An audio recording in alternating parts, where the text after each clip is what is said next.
Okay, today is actually the birthday of Frank Lloyd Wright, but I thought to pay homage to him by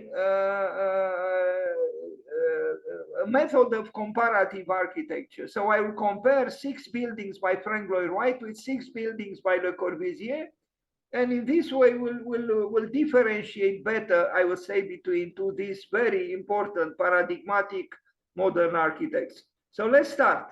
I start with Frank Lloyd Wright, the Falling Water building, the famous Falling Water building from 1935, which he built in Pennsylvania for Mr. Kaufman, Edgar Kaufman.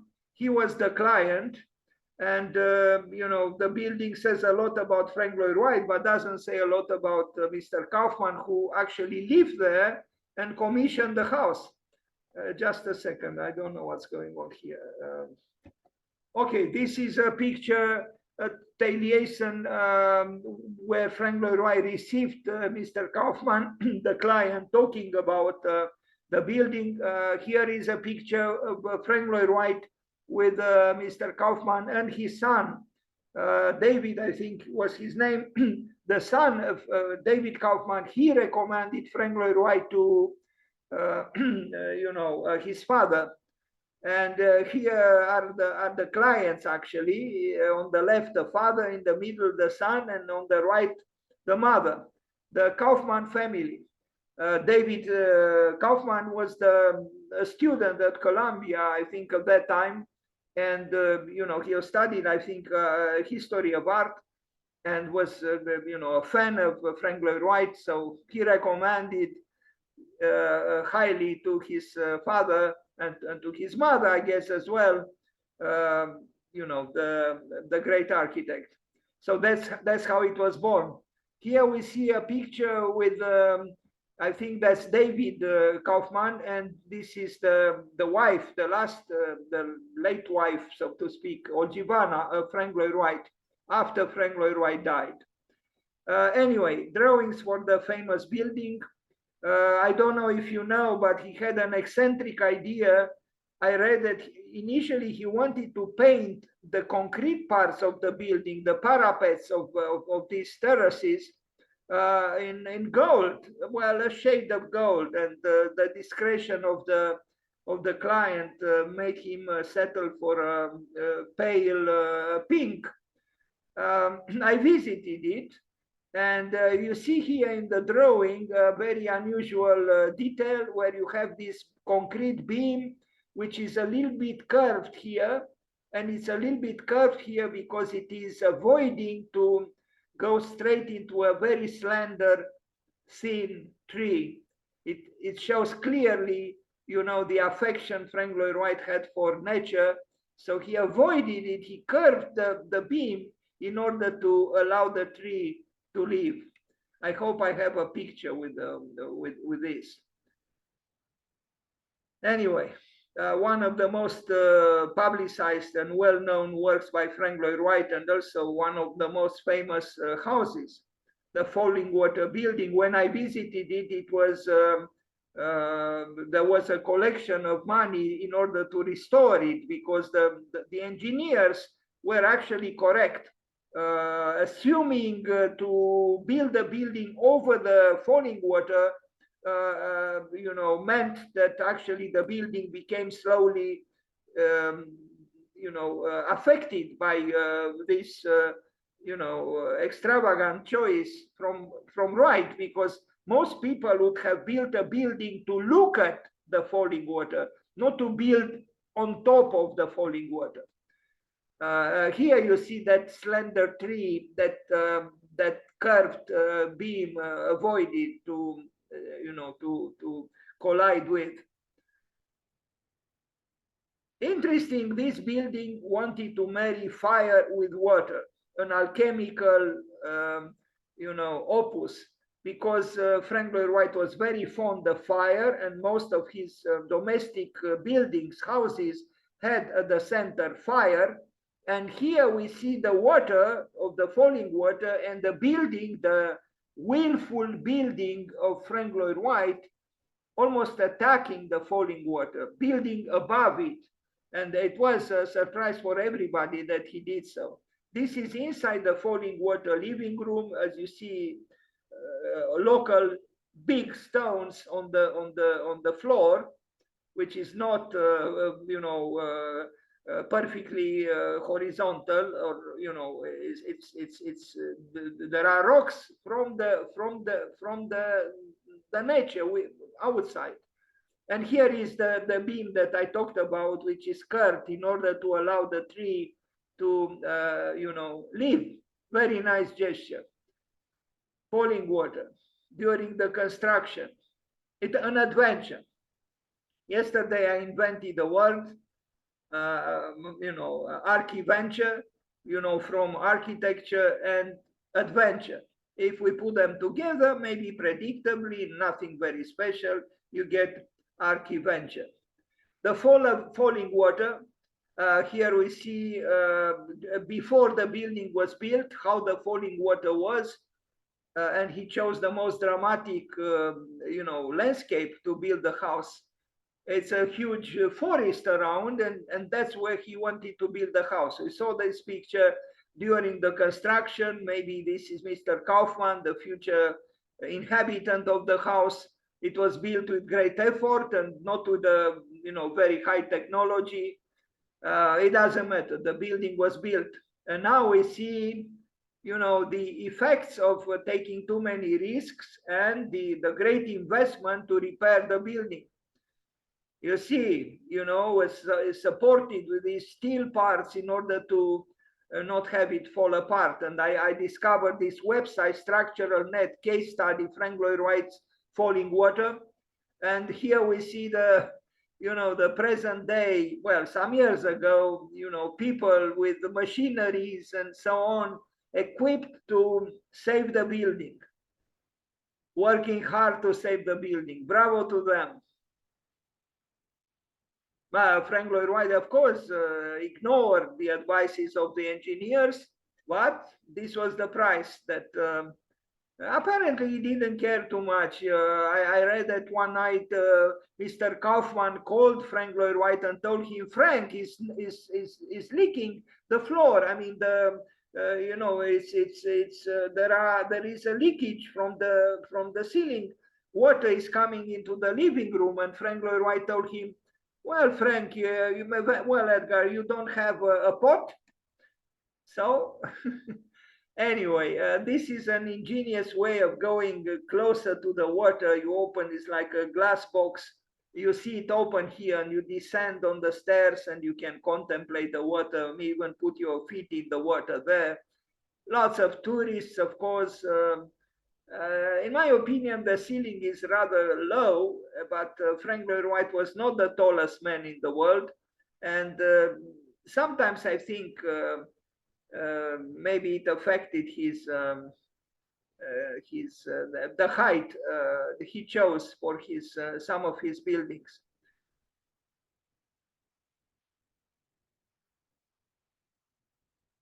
A very creative building, maybe, in my opinion, a little bit too assertive in the name of anthropos, in the name of man. I'm not sure that it is truly an harmonious meeting between man and nature. I have a feeling, maybe particularly the concrete parts, which you see here, are in a very pale kind of pink. I think I don't think he was comfortable with concrete, and I know he actually was not very appreciative of concrete. He called it a conglomerate.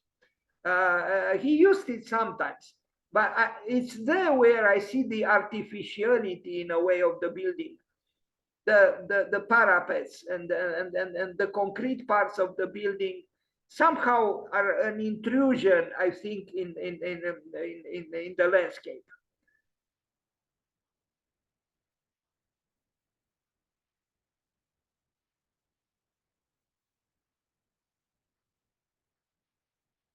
There is something else I hope I have here well, you see the terrace connected to the living room, to the bedroom, is disproportionate. I mean, this is a private room, for two people, the master bedroom. but the terrace, you'll say, is made for many people. Anyway, a small observation maybe is not important, but I thought of it. You know, this terrace here, which is big, it's actually bigger than the one at the level of the living room, is actually connected with a private room, a master bedroom, which didn't need, I think, such a large terrace.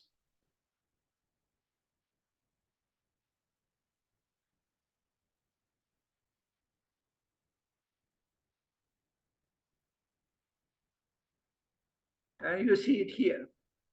So again, the living room, which is meant for the whole family and maybe guests, has this terrace, while the bedroom, which is much smaller, is a a small room essentially, a huge terrace. Anyway, after all, maybe why not? It's not a crime.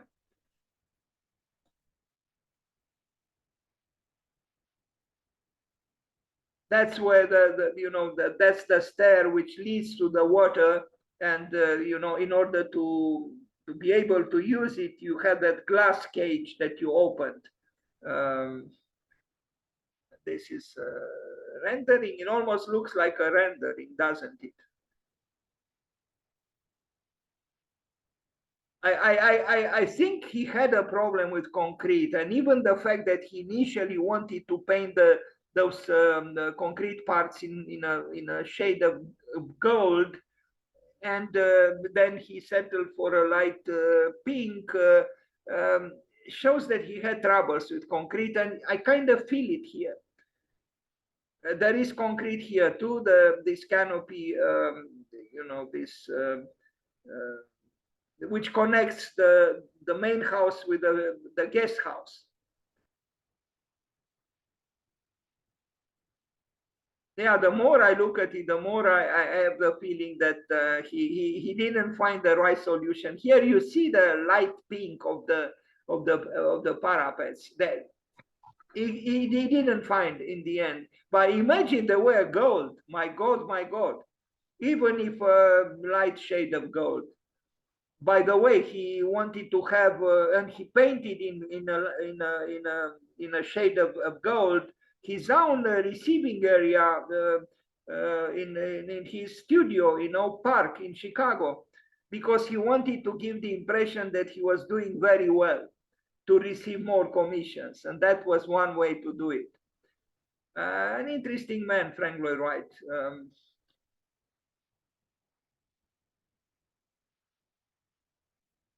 You can see here, you see the height of a human being here, and you see that this is actually low. Of course, the picture is amplifying somehow this problem, but I think it is a problem. That man is actually in the bedroom, the living room. Now, Villa Savoie, because as I said, I want to show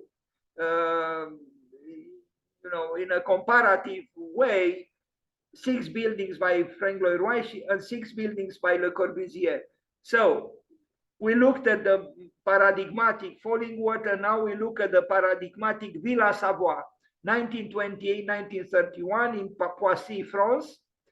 A very different building from the one by Frank Lloyd Wright. I don't know. Personally, I didn't value too much this building. I mean, the very idea to build a house based, the ground floor, the curvature here is or was resulted from the comfortable moving around of a car. The car was supposed to go, through here, and then you see when the garage is here. In my opinion, this is very problematic. I mean, these poles, imagine the driver drank something or was not careful. He could have crashed into the columns because are so thin. I don't think Le Corbusier, with all due respect, and I do respect him and even love him, and I made many presentations on him, but I think this villa does have a problem. How to, to come with a car through here and risk to crash into these into these thin poles. I find it surprising, actually. Otherwise, of course, we all know the building is, manifesto, but maybe Bernard Tschumi was right when he said, looking at the picture of the building, which was very neglected during the Second World War, immediately after, it was almost in ruin. And Bernard Tschumi said the most architectural thing about this building is the state of decay it was in at that time. Anyway, I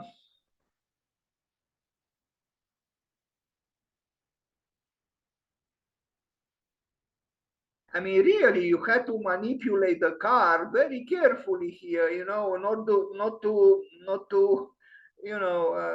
crash um, into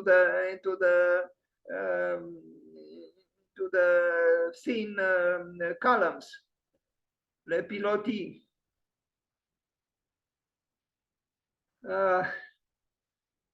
I mean, there is some freedom within, the movement, the ramp, and so on, but actually it's not a free architecture, because you see it's contained within an almost square.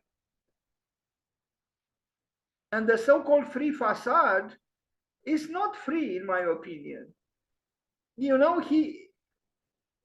not free. It's a self-contained architecture that is willfully submitting itself to the rigors of the perimeter line. Villa Savoie.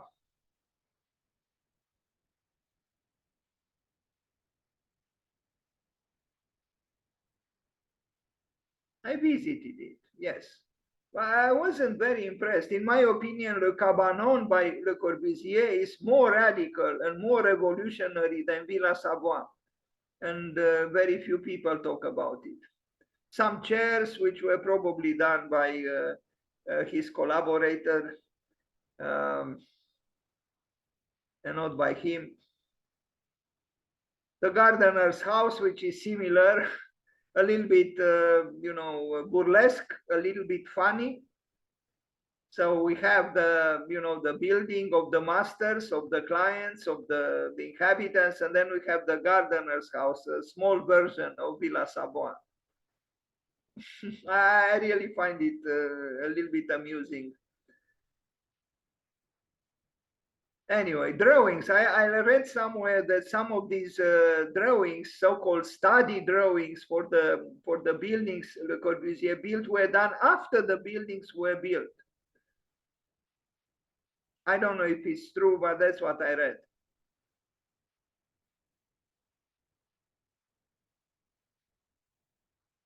Miss Perrion, who worked with Le Corbusier, and she did some furnitures. Maybe this very famous reclining chair was done by her, Charlotte Perrion.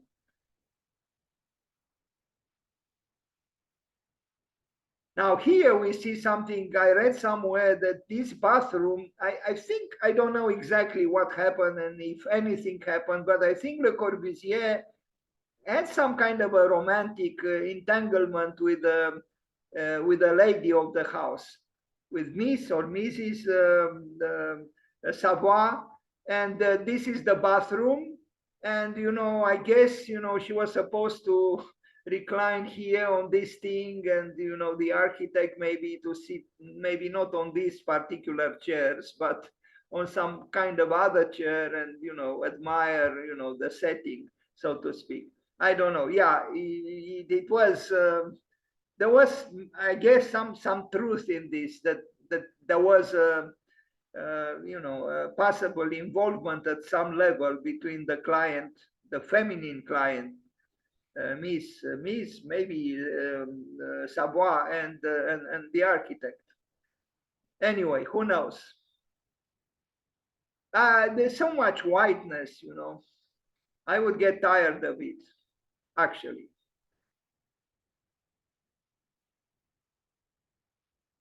This is how the building looked like, you know, during the Second World War or immediately after the Second World War, and it was almost to be demolished, and it was saved, I think, by André Malraux, the Minister of Culture, an enlightened man who also talked very eloquently when Le Corbusier died. André Malraux, yes. And all kinds of studies, you know.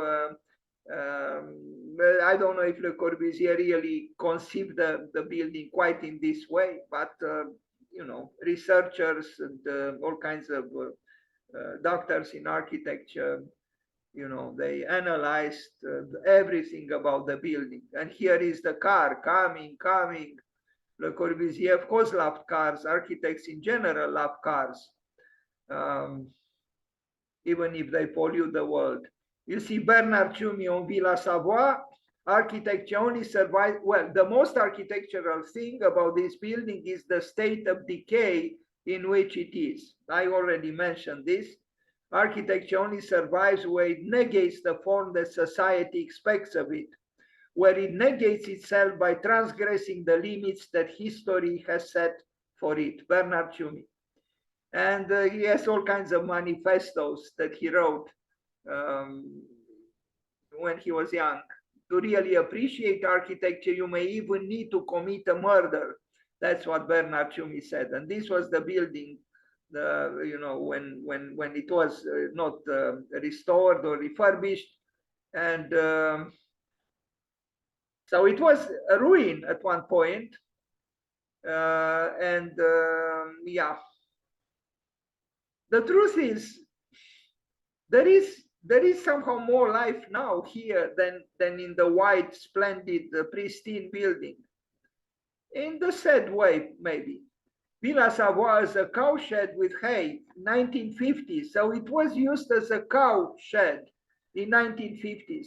Look at this. Can you believe it? The white splendor, the Apollonian, you know, perfect creation. It was used to, you know, house, you know, cow hay. Incredible. Now, Xavier de Lory, if I pronounce well his name, imagines Le Corbusier's Villa Savoie in a state of decay. And this is what he did. So this is the work of an artist who himself seemed to be troubled by the excessive whiteness and the splendid perfection of the great building. So he created these alternatives of Villa Savoie, even with broken windows. But these are just graphic works, but they do say something about the need to oppose the, you know, the splendor, the white splendor of Le Corbusier's conception. I guess the artist, just like Bernard Tschumi, felt a need for the disorder of life, even dirt, even broken windows, even graffitis, to animate the White Manifesto. Tailiers and West, 1937. Now we go back to Frank Lloyd Wright with another building, an important building for Frank Lloyd Wright. It was his own house and his own studios there, Tailiers and West. He also lived for the other half of the year, so to speak, at Tailiers and East.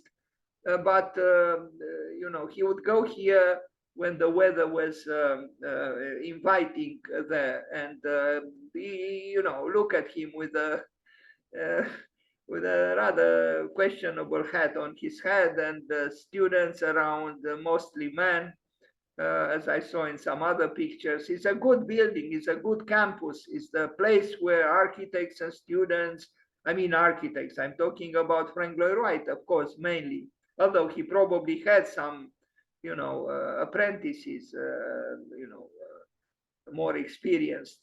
Tailiers and West, 1937, Frank Lloyd Wright, where students from all over the world would come. They would even pay him, and they would even cook for him, and you know, take care of the campus. And it was a strange arrangement in a way, but you know, the great architect afforded it, in the sense that these young people wanted to work with the great architects, so they sacrificed themselves in the process. stones, colored stones. He loved stones. He loved the red steps. We saw them the other day at the chapel in Florida. It's a good building. It is. And it's like almost like a village, you know, a creative village for those who love architecture. I'm not sure about the furnitures. The chairs were designed by Frank Lloyd Wright, but as he himself complained, you know, later in his life, he said, I have a certain pain in a certain part of my body because I sat for too long in my chairs. Here, you know, the deserted studio after his death, refurbished, interesting interventions, artistic. He was a collector. Also, you see, incorporated porcelains, Chinese porcelains into the concrete structure, and I like this very much. You know, who would have thought of this, but he did. Anyway, Taliesin West. Taliesin West today, where there was actually the school, Frank Lloyd Wright, until recently. I don't know if they moved from there or no, the foundation, Frank Lloyd Wright used to be here and they moved. I read something. Aaron Betsky was the director of the school, an important critic and theoretician, architect himself, and you know, the curator of the Venice Biennial in, I don't know, 2008 or something like this. So you see, it's like an acropolis in a way. You know, it's you know, various buildings all serving the function of, you know, working for architecture. Some buildings built by the students after the death of Le Corbusier, you know, small cubicles, little houses in this campus. Another house,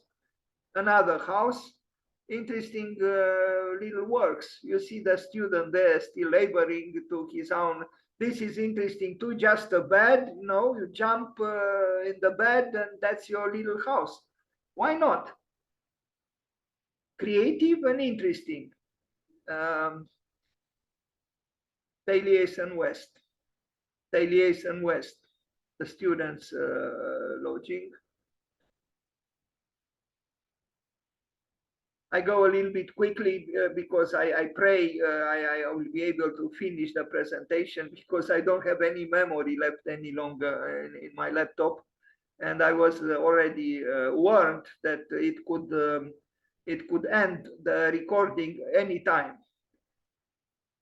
So Taliesin West. And we see it here, and it's in Arizona, and we see here, I don't know if it's, you know, these solar panels are serving the campus or not. Redness, the color of fire, and the color of passion, and the color of love. Taliesin West, Frank Lloyd Wright. Or as some of his collaborators call him, Frank Lloyd Wrong. Maybe he exasperated sometimes those who worked with him. It's possible.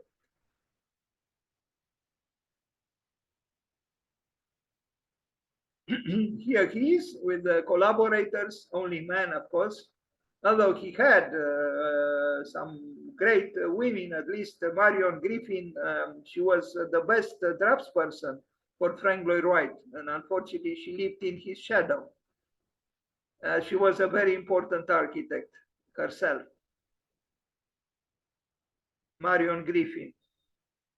Taliesin West, the Frank Lloyd Wright Foundation, yes, was here. Scottsdale, Arizona. A lamp,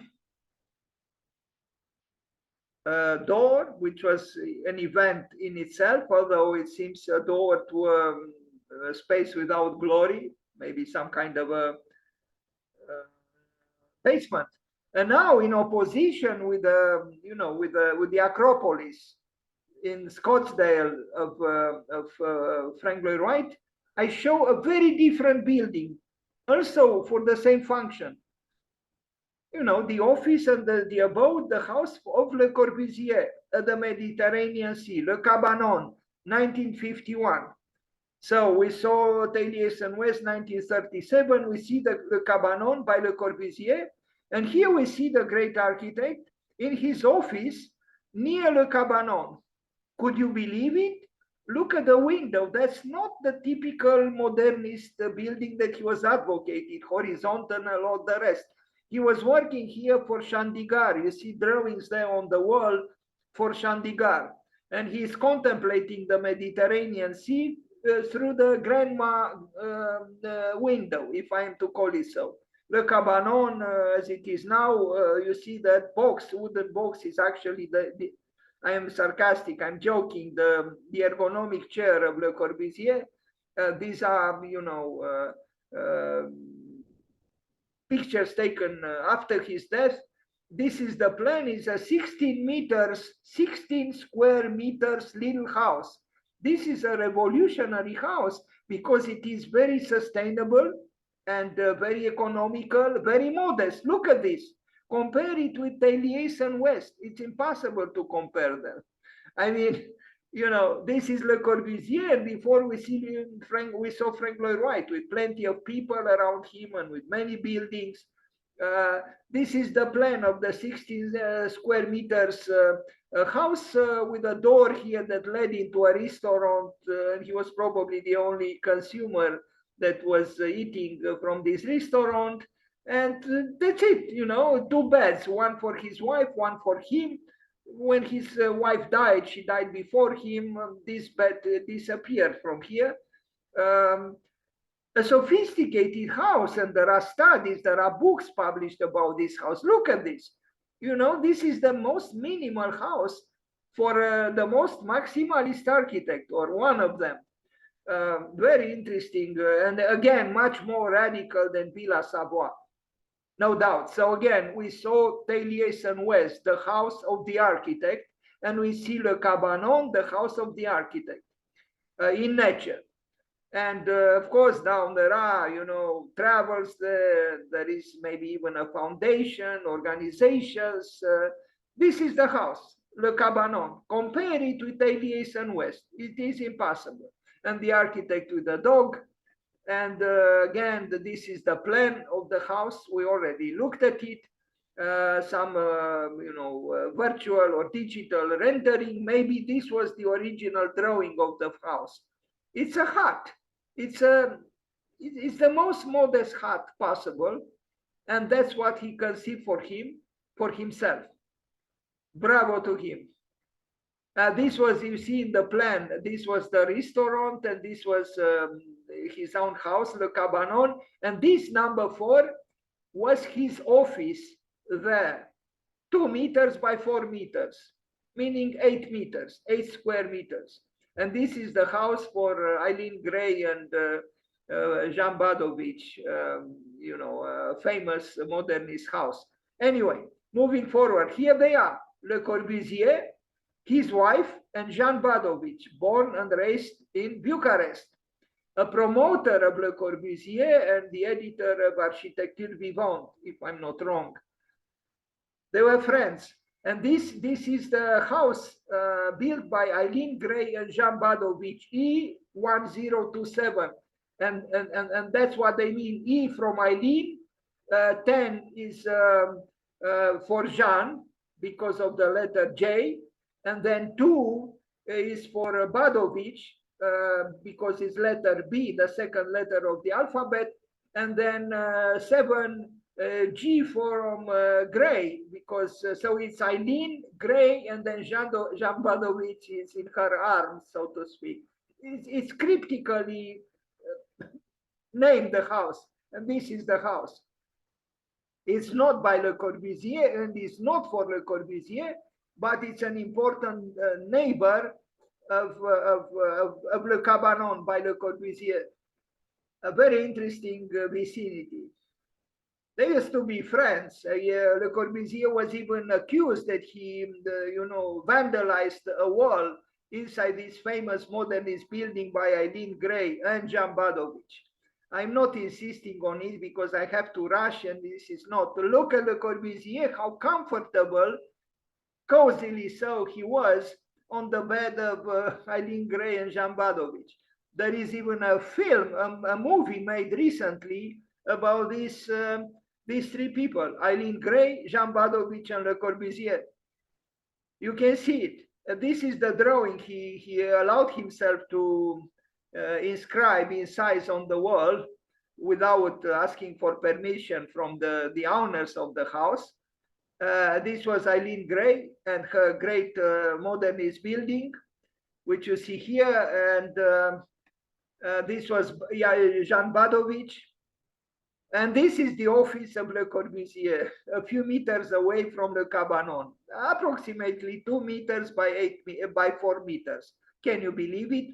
Inside this hut, this cubicle, this cage, a bird's cage, it was Le Corbusier was photographed, you know, looking through that vertical window with drawings for Chandigarh inside, meaning here at this window. But quite a change, no, from Villa Savoie to this. A letter to his mother. I think he adored his mother. Of Le Corbusier about Le Cabanon, planning to build it, not so close to the water as this sketch shows. Hello, Monsieur Le Corbusier. Here he is inside Le Cabanon.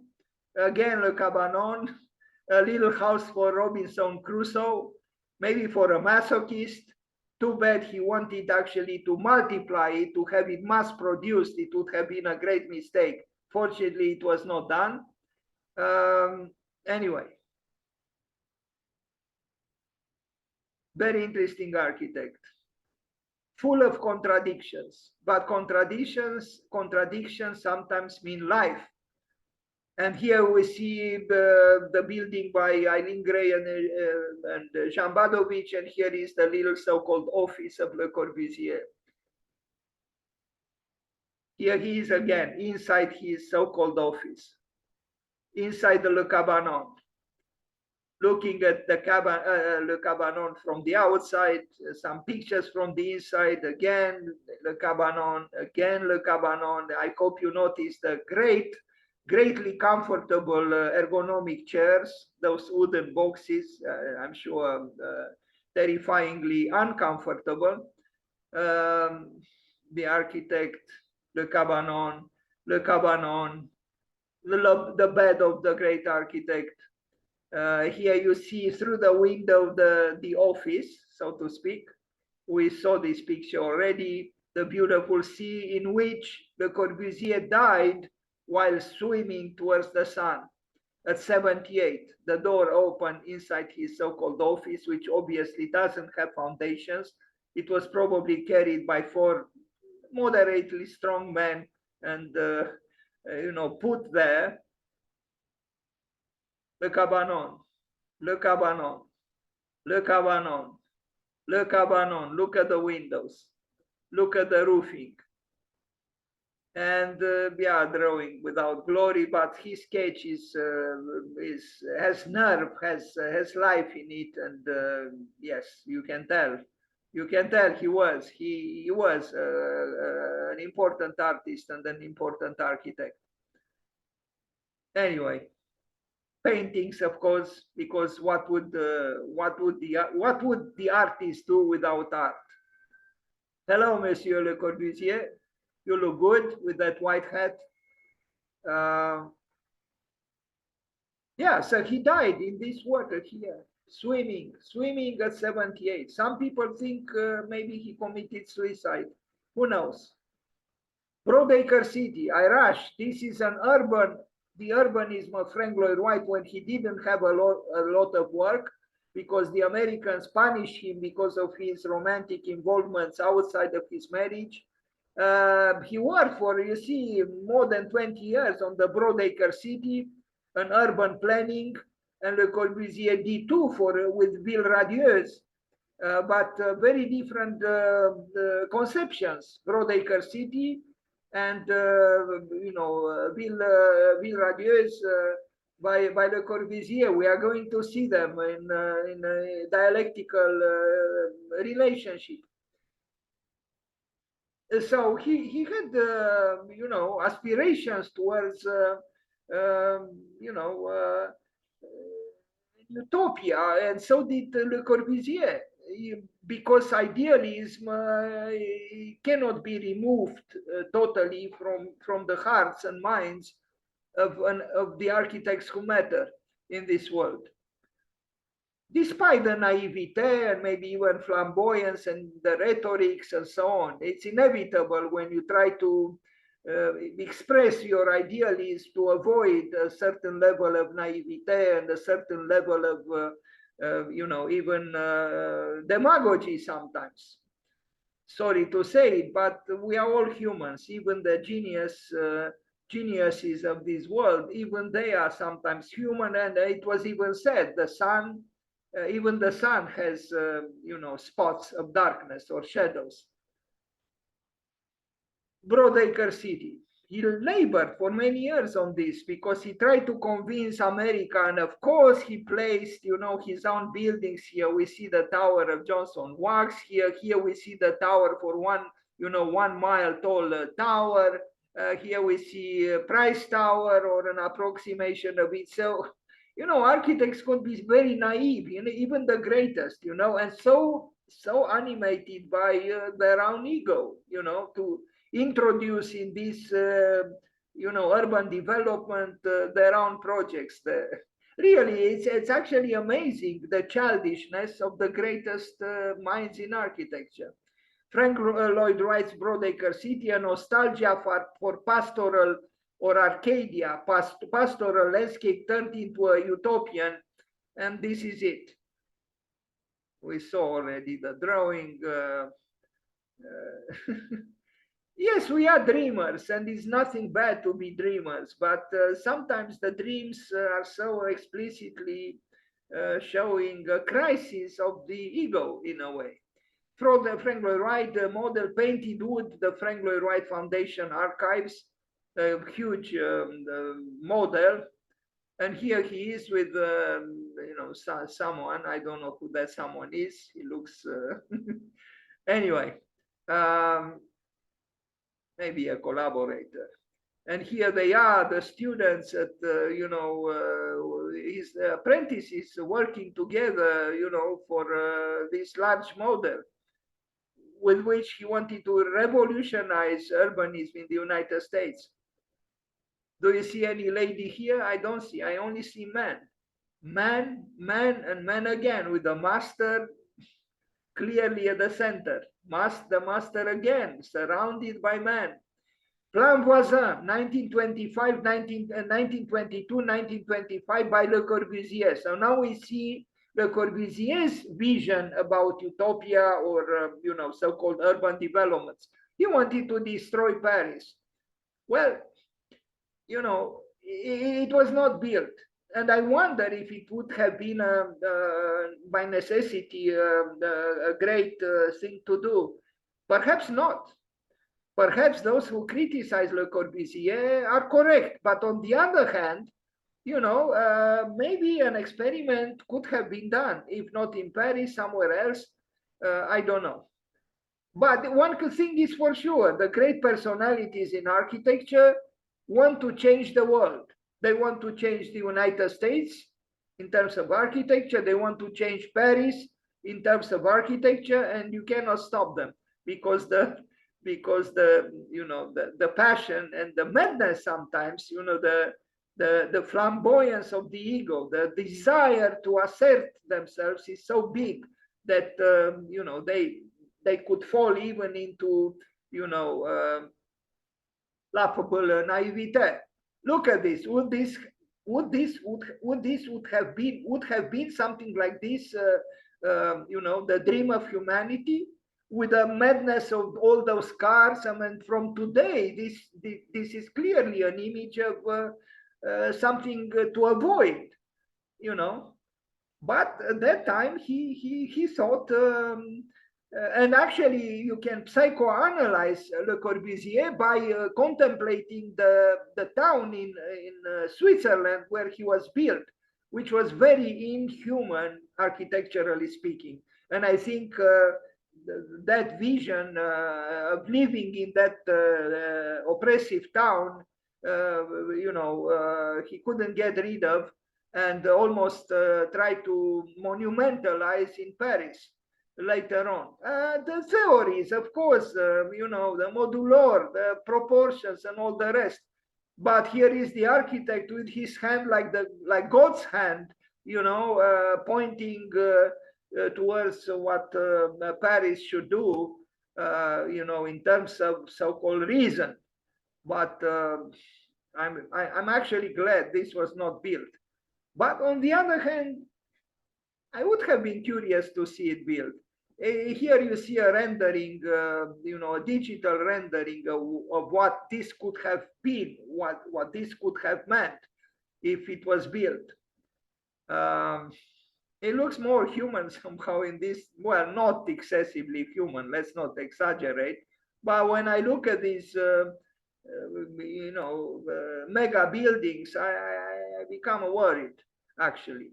Yes, it seems to be so organized, but in an inhumane way, in an oppressive way. No, I cannot subscribe to it with all my due respect. Sorry, Mr. Le Corbusier, I can't. But I like the sketch on the left. It has nerve. He drew very well. Le Corbusier was making great drawings, and this one as a drawing looks good too. It's like a rug, ornamental and so on. But when you think about the reality of those crosses, those huge buildings, it doesn't look so romantic, and nor this image. I'm sorry, Le Corbusier's plan lives on in the Nova Cidade de Quilamba, a suburb of Luanda in Angola. And I don't know. I mean, somebody had this idea that it resembles, Villa, Plan Voisin. I'm not sure about this. Anyway. So we saw Broadacre City, and now we see Plan Voisin by Le Corbusier. No, definitely I am happy it was not built. Modern is rationality, order, and the motor car. I hope we'll have less and less of that motor car. From the Bolshevik constructivist to a Le Corbusier-led SIAM, Congrès International d'Architecture Moderne, urbanism was the ultimate tool for change, a deus ex machina for social transformation. That's what he proposed. Well, I feel like saying frightening. There is this town, Stevenson town in New York, by the developer Robert Moses, which you could approximate that was inspired or related somehow to Plan Voisin. It's in New York, the Stevenson town, New York City, Manhattan.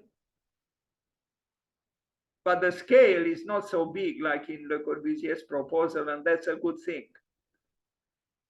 I mean, they are big, but somehow at the scale of New York, they don't seem so big. But here in this picture, they do look big too. They don't look big here compared to the other buildings. But here they are. Two forms of domineering architecture, perhaps. This is the plan. Rather interesting in a way, but a little bit neurotical. Stevenson, New York City, Manhattan. Something inspired by Plan Voisin, by Le Corbusier. Now the Unity Temple, back to Frank Lloyd Wright. Happy birthday, Mr. Wright, today. It's your birthday, June 8th, 1905-1908, Oak Park, Chicago.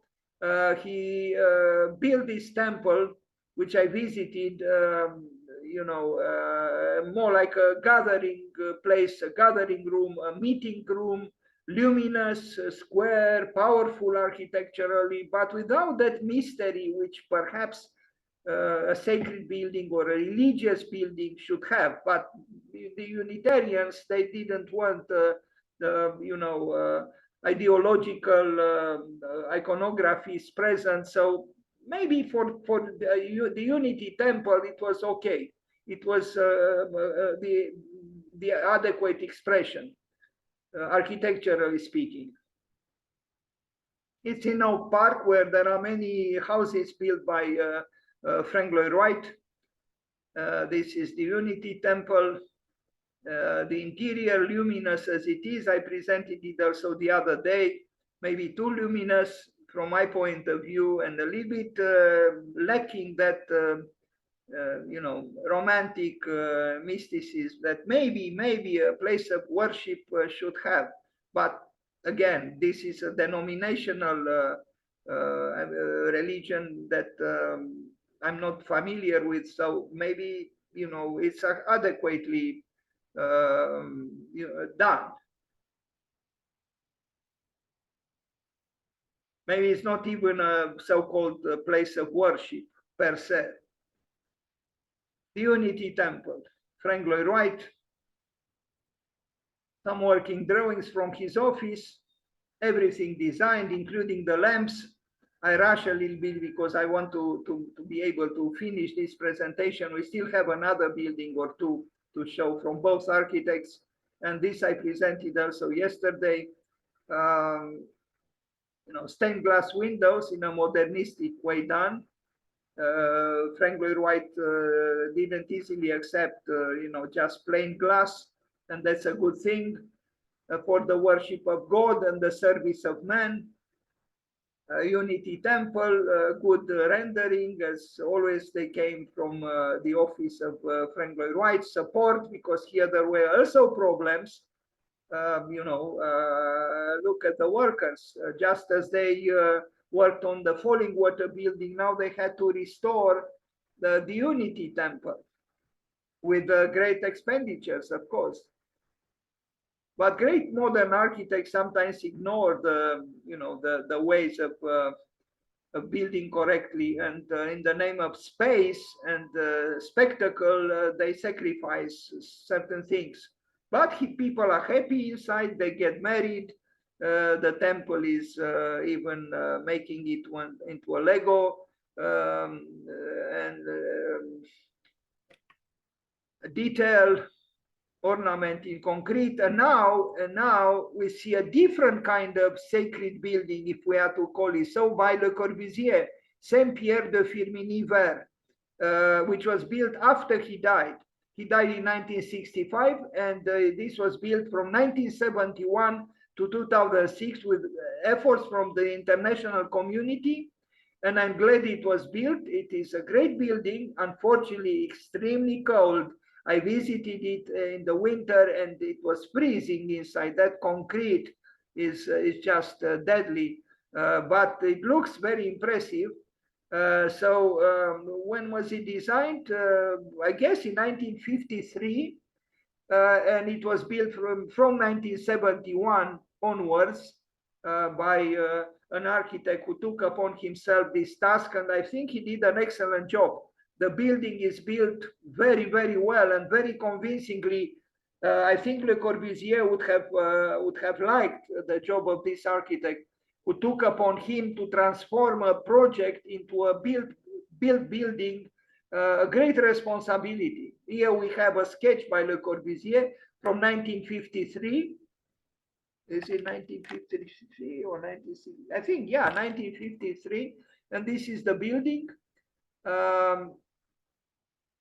This was, I don't know, someone tried to darken it, just like you saw the other artist darkening or changing aesthetically Villa Savoie. This is the stadium in Firminy-Vert, also built by Le Corbusier, but let's look more in detail at the building, the Saint-Pierre Church. It's a great building. It's splendidly done. The way it evolves from the square towards some kind of a roundness, and it respected, I think, quite well the vision of the architect, meaning of Le Corbusier. And I like the constellation of lights, you know, the piercing of the concrete shell, which is almost pagan, if I am to say so, because it's an homage to cosmos, not to a Christian deity as a church is supposed to do. So, but this is something I admire. The stars during the day penetrating the walls, the massive walls, the concrete walls of Saint-Pierre de Firminy-Vert, and creating continuously changed conditions of light. But as I said, when I visited it in January a few years ago, it was hellish because of the cold, extremely cold inside.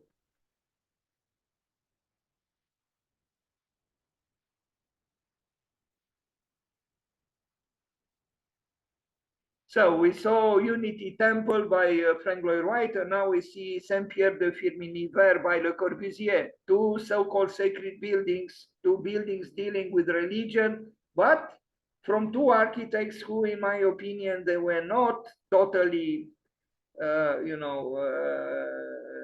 convinced, I would say, about the promises of religion. In my opinion, Le Corbusier was almost an atheist, and Frank Lloyd Wright created the equation, God is nature, nature is God. Well, in some conceptions, yes, but the monotheistic religions would probably protest. Saint-Pierre de Firminy-Vert in a splendid sunlight, and here there are some echoes from La Tourette, also by Le Corbusier.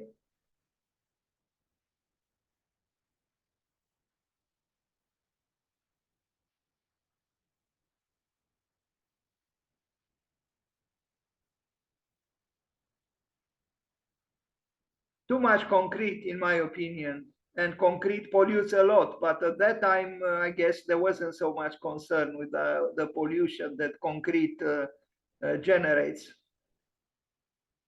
It took some years because they needed to collect funds in order to build it. They finally did it. It was an international effort, and it is very moving to know that many people contributed to build this work by Le Corbusier after Le Corbusier left this earth, if we can say so.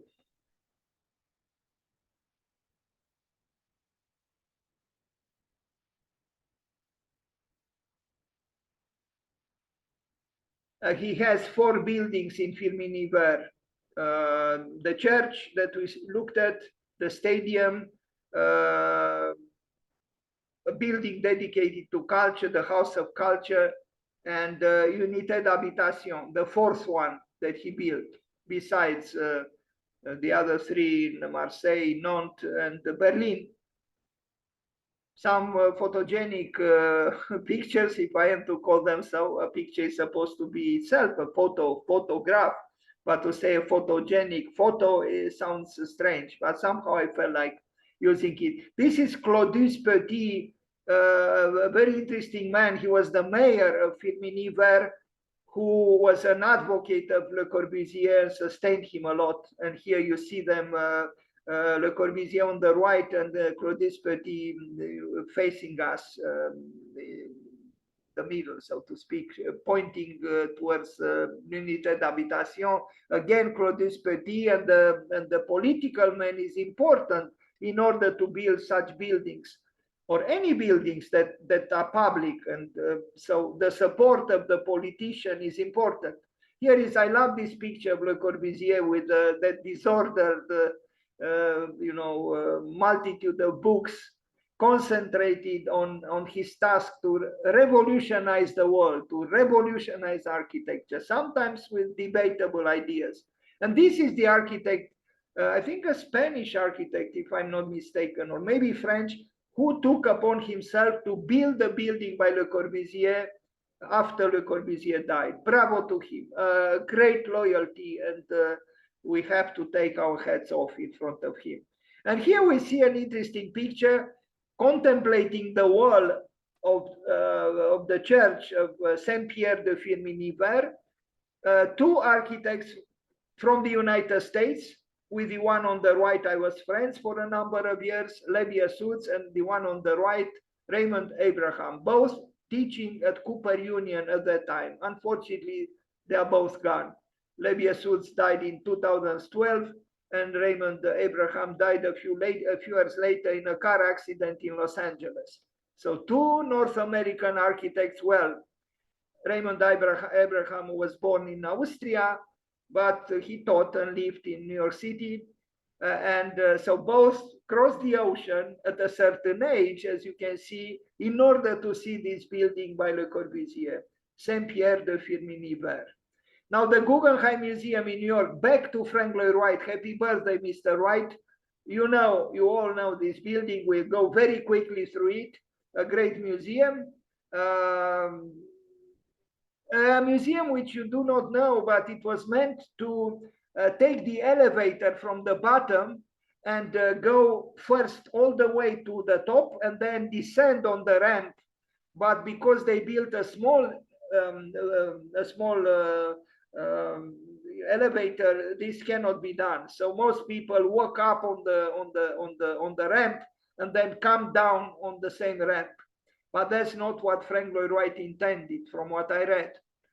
Anyway, it's a great building, and he had studies of a reversed version, but for a different function, and it became in the end a museum. I'm talking about this. I don't know. It was supposed to be a planetarium or something like this, with cars actually running in a spiral around the building, and in a changed version became the Guggenheim Museum in New York. Here is the master architect at a certain age, around 80, still kicking, so to speak. It was built with the Italian workers because apparently they had to import Italian workers to build this rather complex and unusual building, the Guggenheim Museum in New York, with its spirals. And look at the the tumultuousness of the construction site. Here they are, the architect with Peggy Guggenheim in a state of happiness and immense curiosity. So I guess the two characters on the right are, is Peggy Guggenheim and maybe her father, or I don't know who he was, and then the architect with his hat off, something Le Corbusier would not have done, looking at the model. Nice because it's about creativity. It's about the madness of creativity. But what would we do in this life without this madness? We'd die of boredom. And fortunately, some clients like Peggy Guggenheim enjoy the novelty, enjoy the craziness. Bravo to her. And bravo to the architect. At 80 something, doing something like this. Younger than most young architects. In the back here, building by Charles Gridley Siegel, obviously mediocre compared to the building by Frank Lloyd Wright, although they were very famous architects, part of the New York Five. Giacometti with his own genius in the sculpture, bravo to him as well. There are some sculptures by Brancusi here. This is, as I said, a prior project that Frank Lloyd Wright didn't build, but you see the connection with the Guggenheim, except that here the spirals are inside. All kinds of interesting exhibitions take place here. The ramps, the architect pointing towards the building during the construction. He was clearly the king, still vertical at over 80. Yeah, an adventure, no? An adventure, building this building, as architecture should be, an adventure. Archiventure. Now we see an exotic show inside the Guggenheim Museum, Maurizio Cattelan's amazing art installation inside the Guggenheim Museum in New York. look at what, because this building with its movement, its spirals, its ethos invites, you know, even crazy installations, if I am to call them so. This is an imago mundi, you know. We have, you know, the black cube of Mecca. We have the Pope. We have a horse hanging there in a tragic posture. We have Picasso himself, you know, staring at us in a humorous way with his, you know, maybe equally strange sandals. All kinds of things, you know. This is the world. This was the world. This is the world. This will be the world. What can we do? We do not become wiser. And this artist, you know, is mocking actually our lack of wisdom, the Pope and the horse. Inside the Guggenheim Museum, and someone who took his own life because he couldn't do it any longer. He couldn't live any longer. Anyway, inside the Guggenheim, and now the building from the outside with a depressing actually box without sensitivity done by Charles Whitney Siegel, 2 members of the New York Five, the other 4 being Richard Meyer, Peter Eisenman, Michael Graves, and who else? I always forget of another one, so I have to remember now. John Haydock. Okay, some drawings, the you know, the skylight perfectly designed, and now we see a museum by Le Corbusier, because again we continue our you know, comparative little excursion or incursion in the work of these 2 architects, Frank Lloyd Wright and Le Corbusier. This is the only building built by Le Corbusier in Japan and in that part of Asia. He built in India, but in Japan and Eastern Asia, he only built this, the National Museum of Western Art in Tokyo, 1955, 1959, around the same time with when the Guggenheim was built. A very different building from the Guggenheim, although both Le Corbusier and Frank Lloyd Wright liked the spiral, except that in the case of Le Corbusier, the spiral was based on you know, still the right angle and straight lines, but still the movement was supposed to be like in an early sketch by him, you know, the museum of continuous or endless growth in a spiral. So it's interesting to compare the Guggenheim Museum with this National Museum of Western Art in Tokyo by Le Corbusier. It's a smaller museum. It's not a very impressive museum, but maybe this is a quality.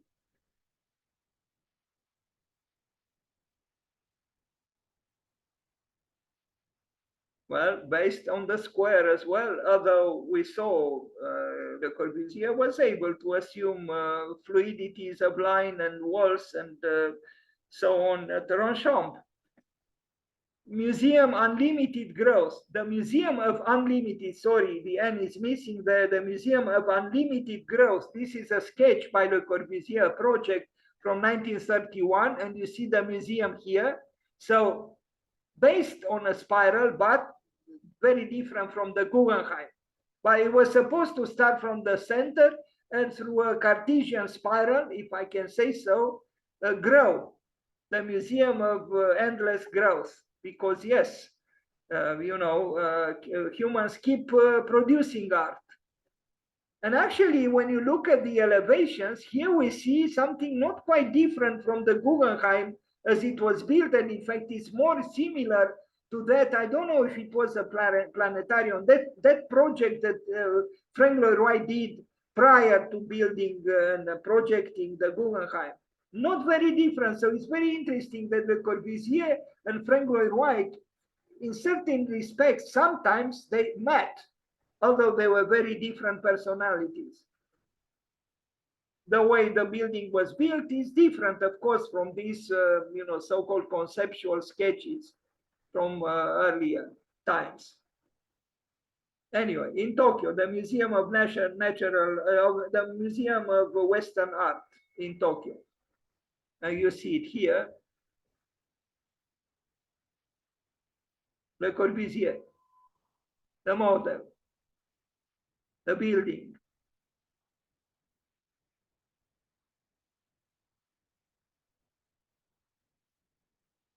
Beton brut sometimes in some parts, meaning concrete, exposed concrete.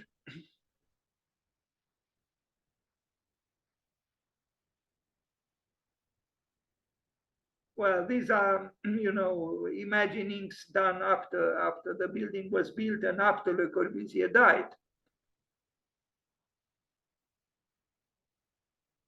Very different from the Guggenheim, actually.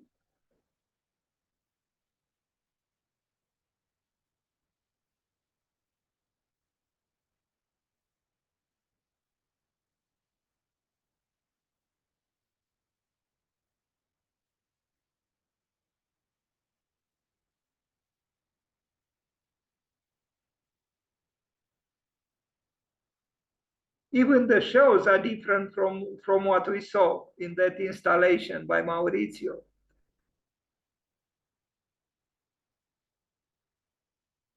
This is an annex that was built by a Japanese architect.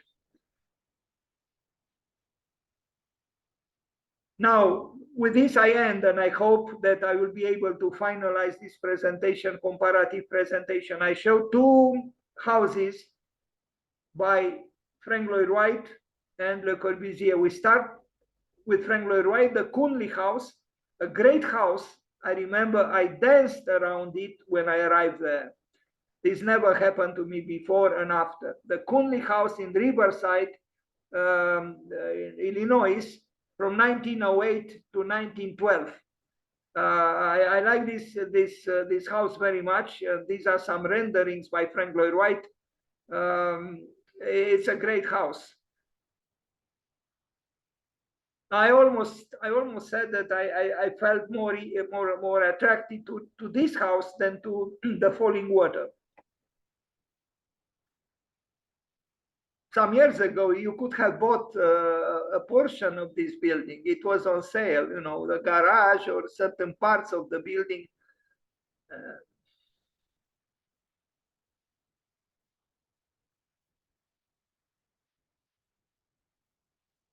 The Cooley house.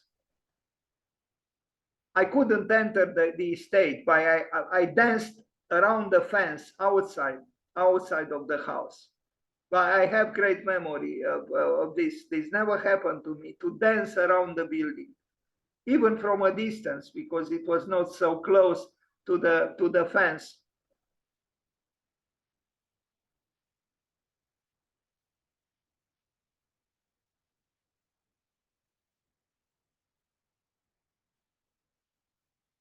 Well, let's put it this way. Frank Lloyd Wright did know his métier, meaning he did know about architecture. He lived for architecture. But humorously, he said nothing wrong with architecture except the architects. I don't think he had great admiration for architects in general. And now, Villa Stein Garch from 1926 to 1928, so built a little later by Le Corbusier this time. Here it is. Again, a great difference. You look at these plans and you compare them with the plans of the Cooley house, and you realize you have two very different architects who sometimes had some points of intersection, if I am to put it this way.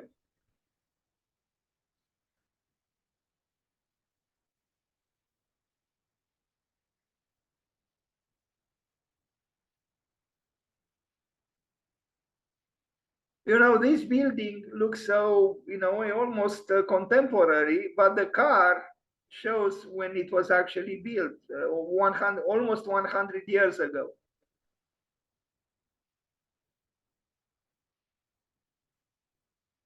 Was it done with this system of tracing very precisely the position? I don't know. I don't know. It's possible, because Le Corbusier was continuously challenging his instincts with reason. the cerebralization of instincts, if I can say so. White modernity. I wonder what Bernard Tschumi would have said about this building. We remember what he said about Villa Savoie, with his statement that the most architectural thing about it was the state of decay it was in.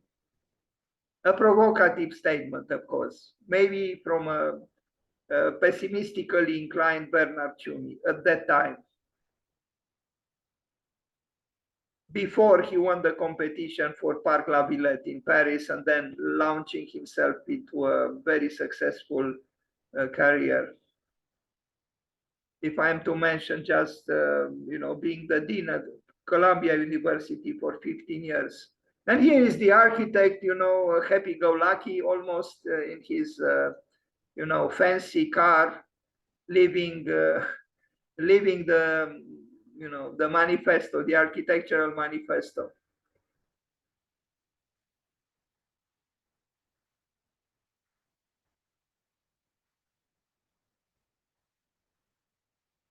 Le Corbusier and Jean Rey, his cousin, villa in Garches, Villa de Monzy in Garches.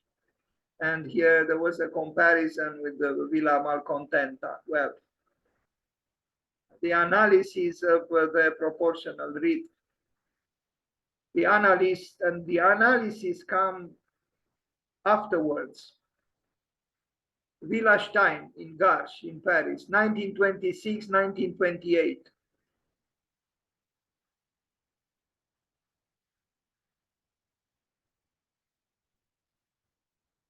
Very different again from Cooley House by Frank Lloyd Wright.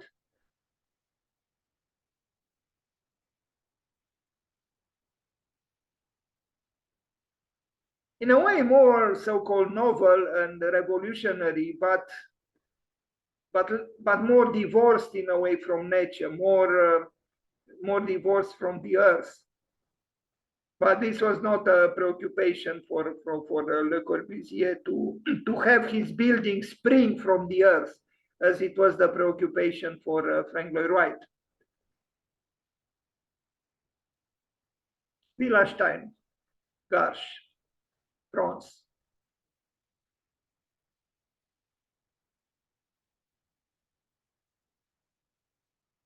We still see the envelope kind of controlling, the, if not tumultuous, but rich movement within the house, just as it happened at Villa Savoie.